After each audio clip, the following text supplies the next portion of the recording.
তোমাদের মুখের কাছে জবানের কাছে আমি যখন আমার কান মুবারক করা করলাম আমি আমিনা শুনতে পেলাম আমার নবী মুস্তাফা শুধু একটাই বাক্য উচ্চারণ করতেছে, একটি কথা শুধু বলতেছে, ইয়া হাবলি উম্মতি, ইয়া হাবলি উম্মতি। আমার উম্মতের কি হবে, আমার উম্মতের কি হবে? ব্রাদার ইসলাম, আম্মা আমিনা রাদিয়াল্লাহু তাআলা আনহা বলতেছেন, এই দুনিয়ার মানুষেরা আমার নবী যখন পৃথিবীর বুকে আসলেন সিজদায় রত হয়ে আমার নবী উম্মতের জন্য কান্না করেন। সুবহানাল্লাহ, আরেকটু মহব্বতে বলুন সুবহানাল্লাহ। উম্মতের জন্য কান্না করেন, ইয়া রাব্বি হাবলি উম্মতি, আমার উম্মতের কি হবে? বাপ, আমরা সেই নবীর উম্মত, সেই নবীর জন্য আমরা কান্না করি গো। জি, কান্না করি, কান্না করতে পারি না। কোরআন শরীফে বলা হয়েছে, ফালইয়াদহাকু কালিলা ওয়াল ইয়াবকু কাসীরা, তোমরা বেশি বেশি করে কান্না করো এবং তোমরা কম হাসো। ব্রাদার ইসলাম, তো নবী মুস্তাফা সিজদায় রত হয়ে উম্মতের জন্য কেঁদেছেন। 63 বছর দুনিয়াতে ছিলেন, উম্মতের মায়ায় কেঁদেছেন। ব্রাদার ইসলাম, দুনিয়া থেকে বিদায় নিয়েছেন মদিনাতুল মুনাওয়ারায় উম্মতের ব্যথায় ব্যথিত হয়ে উম্মতের জন্য নবী মুস্তাফা কান্না করছেন। বলুন সুবহানাল্লাহ। তো সেই নবীকে মহব্বত করা দরকার আছে না নাই? নবীকে যদি মহব্বত না করা হয়, আপনার আমল সব শেষ। আপনার জীবনে যে আমল করেছে, সওয়াব অর্জন করেছেন, সব শেষ। আল্লাহর নবী বিশ্ব নবী সাল্লাল্লাহু আলাইহি ওয়াসাল্লাম মিসকাত শরীফের হাদিস, নবী মুস্তাফা বলতেছেন, সাহাবীরা শোনো, লা ইউমিনু আহাদুকুম হাত্তা আকুনা হাব্বা ইলাইহি মিন ওয়ালিদিহি ওয়া ওয়ালিদিহি ওয়ান নাসি আজমাইন। এ আমার সাহাবীরা শোনো, তোমরা ততক্ষণ পর্যন্ত মুমিন হতে পারবে না, তোমরা ততক্ষণ পর্যন্ত মুমিন হতে পারবে না, কামিয়াবি সম্পূর্ণভাবে প্রকৃত মুমিন হতে পারবে না। আল্লাহর নবী বললেন, এ আমার সাহাবীরা শোনো, যতক্ষণ পর্যন্ত তোমার জিন্দেগির থেকে, তোমার মাল সম্পদের থেকে, তোমার বিবি বাল বাচ্চার থেকে, তোমার সম্পদের থেকে আমি রাসূলুল্লাহকে মহব্বত না করবে, আমাকে মহব্বত না করবে, ততক্ষণ পর্যন্ত তোমরা প্রকৃত মুমিন হতে পারবে না। ব্রাদার ইসলাম, তাহলে মুমিন হওয়ার জন্য এটা একটা শর্ত। যদি মুমিন হতে হয়, আমরা যদি মুমিন হতে চাই, তাহলে নবী মুস্তাফাকে মহব্বত করতে হবে, জানের থেকেও বেশি, মালের থেকেও বেশি, সম্পদের থেকেও বেশি।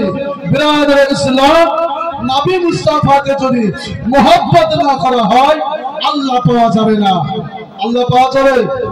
জি, আল্লাহ পাওয়া যাবে না। আল্লাহকে পেতে হলে নবীর দামান ধরতে হবে, আল্লাহকে পেতে হলে নবীর গোলাম হতে হবে, আল্লাহকে পেতে হলে নবীর ইতায়াত করতে হবে, আল্লাহকে পেতে হলে নবীর অনুগত্য করতে হবে। বিরাদর ইসলাম, তাহলে আমরা আল্লাহকে পেয়ে যাব। বিরাদর ইসলাম, তো নবী মুস্তাফা সাল্লাল্লাহু আলাইহি ওয়াসাল্লাম বলতেছেন যে উম্মতেরা, তোমরা যদি মুমিন হতে হয়, মুমিন হতে চাও, আমি রাসূলুল্লাহ, আমাকে মহব্বত করো, আমাকে সব থেকে বেশি ভালোবাসো। আর আমাকে যখন মহব্বত করা হবে, আমার আল্লাহকে মহব্বত করা হবে। বলুন সুবহানাল্লাহ। একটু দরুদ পড়ি, আল্লাহুম্মা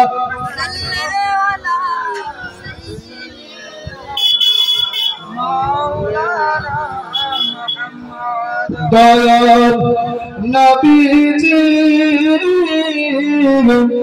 বন্দে সেতে আছে জাগিয়া।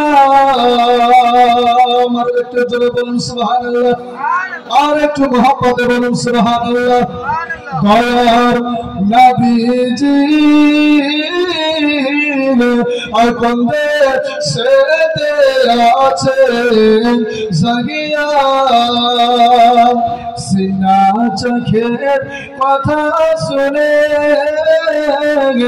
তাই হালিমা এলেন ছুটে আবে কুরবানি।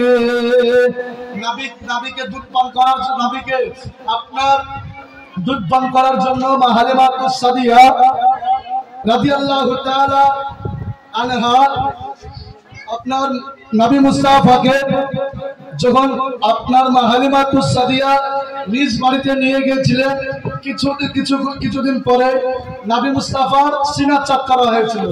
বুঝতে পারছেন? সিনা চাক করা হয়েছিল। তো এই জন্য কবি বলতেছে, সিনা চাকের কথা শুনে আবাই হালিমা এলেন ছুটে আবেকুল মনে। সুবহানাল্লাহ বলেন।